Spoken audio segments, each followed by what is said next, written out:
இயற்கையோடு ஒத்திசைவோடு வாழுது.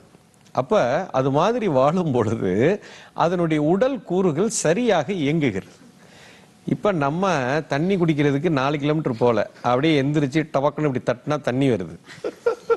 ஓகே, நடக்கிறதே இல்லை. இப்ப இங்க இருந்து நடந்து போகணும், சோத்துக்கு போகணும்னா வீட்டுல இருந்து டடக் டடக்குன்னு இறங்கி கார்ல ஏறி இப்படி ஒரு பட்டனை தட்டுறீங்க, இப்படி போறீங்க. இதெல்லாமே இந்த காரு, இந்த சாஃபஸ்டிகேஷன், இதெல்லாம் இயற்கைக்கு எதிரான செயல். இயற்கைக்கு எதிரான செயல்னா அப்ப கார் வச்சுக்க கூடாதா, பைக் வச்சுக்க கூடாதா இப்படின்னா அந்த மாதிரி கேள்வி இல்லை. இப்போ காலை பயன்படுத்துவது குறைந்து விட்டது.